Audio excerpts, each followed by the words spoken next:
The Borderlands series is well known for its insane amount of guns. But for this playthrough, I'm going to be telling these guns to go to hell, because I only want to use my melee, grenades, and my action skill to do any damage to my enemies. Any time that you see me with a gun equipped is when I pick them up to sell, because I'm a greedy little bastard. Also, turrets on runners or anywhere else in the game will not be used, with the exception of Big Bertha. If you don't know who Big Bertha is, I'll be introducing her later on. I went with the Necromancer this run because Death Trap seems like the best choice. It's almost like you have a second person playing with you.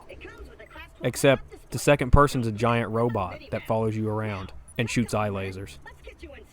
I'm only going to be showing you the most important parts of this playthrough.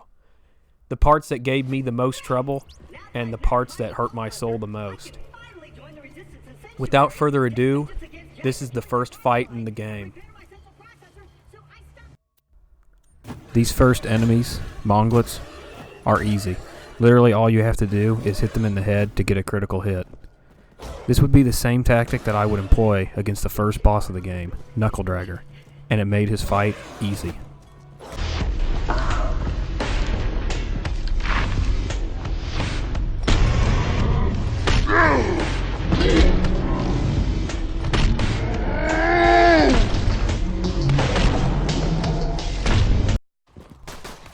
Clearing out the town of bandits wasn't too hard.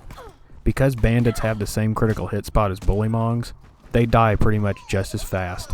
After all, getting hit in the head with a hammer would probably hurt a whole hell of a lot. The only problem I had was the fact that I had to chase them down. After all, if I was a maniac with a hammer, wouldn't you run away from me too? But other than that, they weren't a huge issue. To clear out the pond, I decided to channel my inner Anakin Skywalker, because they were all younglings. The graveyard was the complete opposite of the pond. Only adult bullymongs. They were probably angry at me for channeling my inner Anakin Skywalker. Now, I didn't die, but I had a really close call.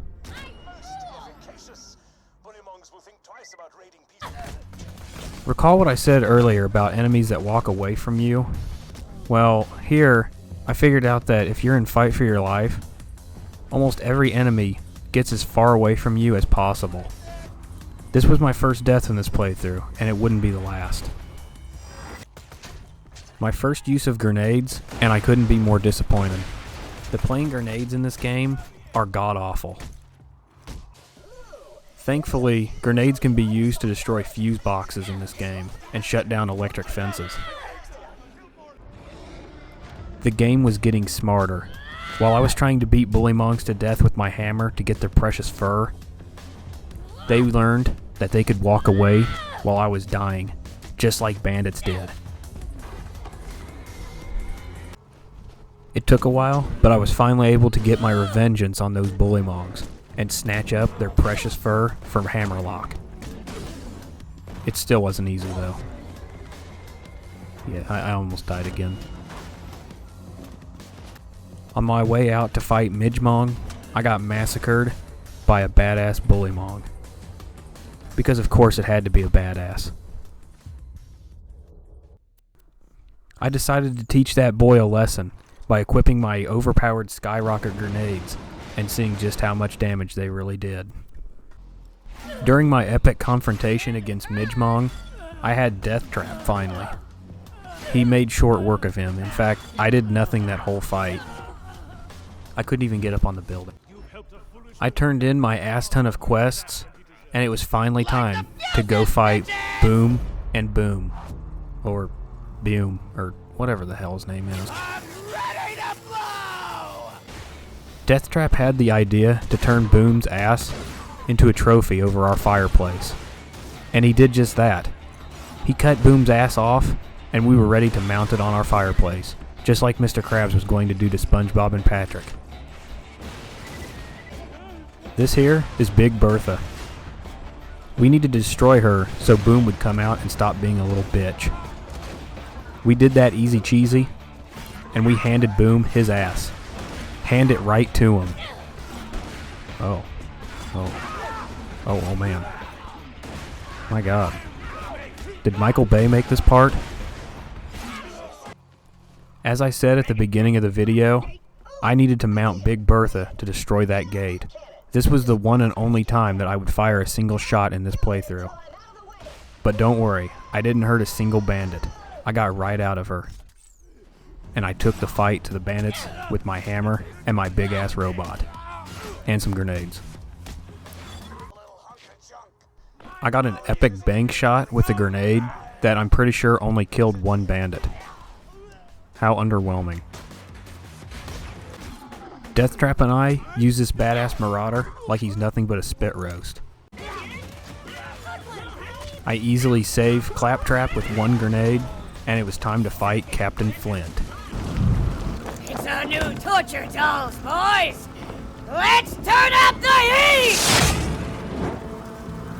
After what felt like an hour of me running around waiting for Deathtrap to do all the work, we finally showed Captain Flint the error of his ways, and I taught him the ultimate lesson. I made it out of the southern shelf, and I finally caught a ride. On my way to Sanctuary, a bandit decided to play chicken. He won.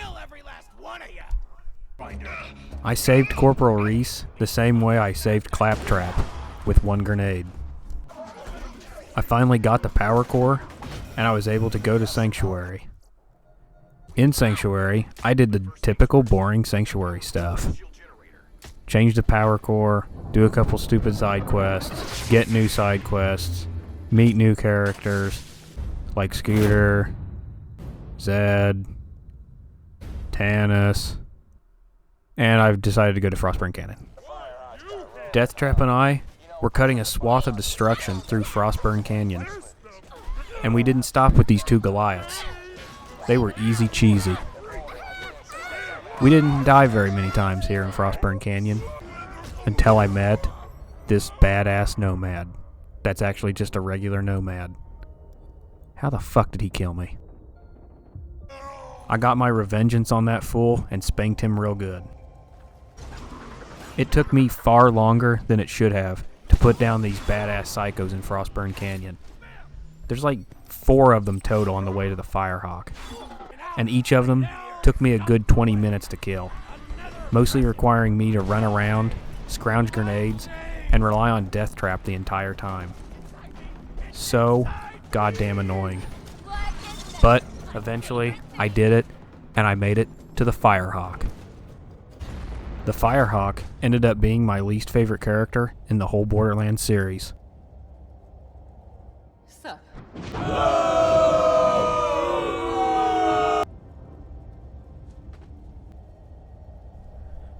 I had to help Worthless get back up, even though she really didn't do anything. Then I had to get her a purple rock. So I decided to show her what the high ground looked like.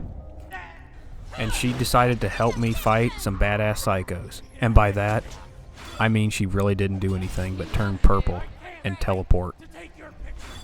How worthless. Deathtrap did this? What the? I had to get Worthless yet another rock to add to her collection, and she teleported me like 10 feet, proving once and for all how worthless she was. I decided to head back to Sanctuary just so I can do some more side quests. Yay!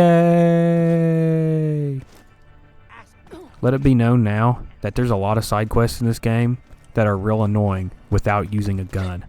One in particular, called Rock Paper Genocide, is nearly impossible until you can get multiple elements of grenades. I would need corrosion, fire, shock, and slag. And I wouldn't be able to complete this mission, no joke, until almost the end of the game. Because for some reason slag grenades are really rare. I will finish the Rock Paper Genocide side quest before the end of this playthrough. Mark my words. I decided that before I entered the Bloodshot Stronghold, I needed to get stronger, because I wasn't ready to go save Roland yet. So I had to do more side quests.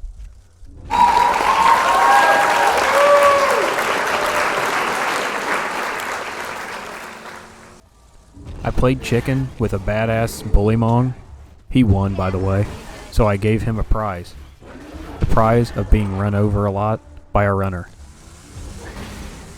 Yeah, you like that, don't you? I assassinated Assassin Watt with a grenade. I assassinated Assassin Oni with my big robot. I channeled my inner Yzma and smashed Assassin Wreath with my hammer. Did the same to Assassin Roth and finished that side quest. This side quest here, just watch.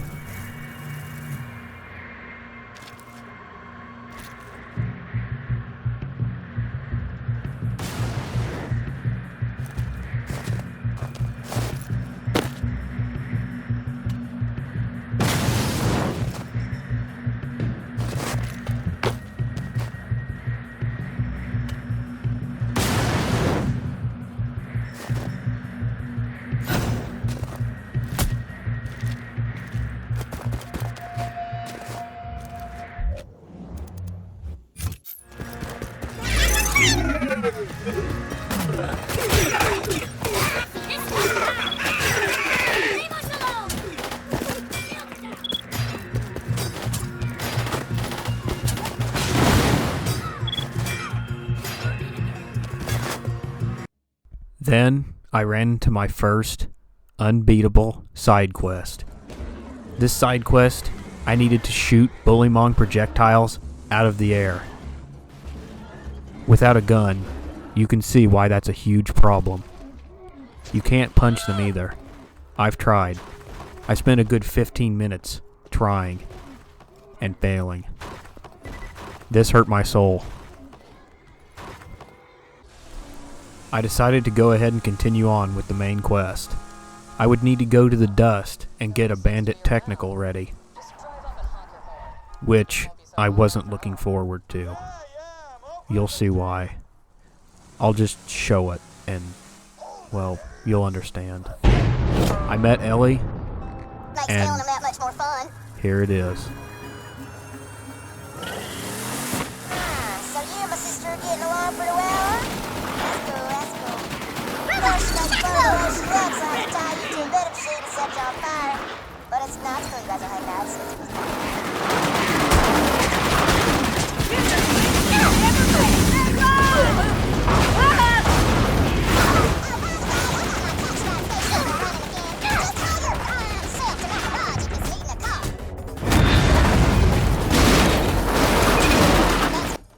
After a good 30 minutes of running around acting like an idiot, I was finally able to get inside Ava Unit 1, and I made my way to the Bloodshot Stronghold, just to get punished some more.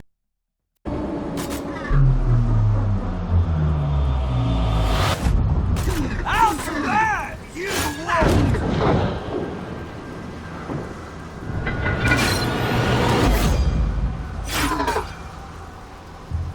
You can still run!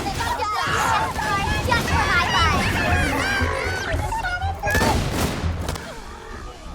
Badmaw was our first true roadblock. Jerkwad, I got something to show ya.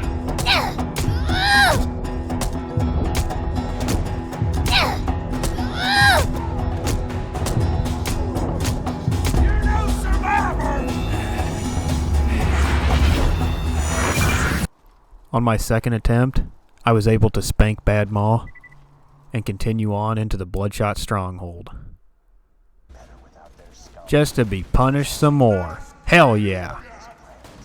It was at this moment I realized that I fucked up. Mad Mike was too strong. He punished me over and over again. I wasn't ready for this. Mad Mike had the high ground, and yet again smashed my face into the dirt. I didn't have many options left for side quests. This one here required me to burn this net with fire. I was trying my hardest, I swear, but skyrockets had no effect.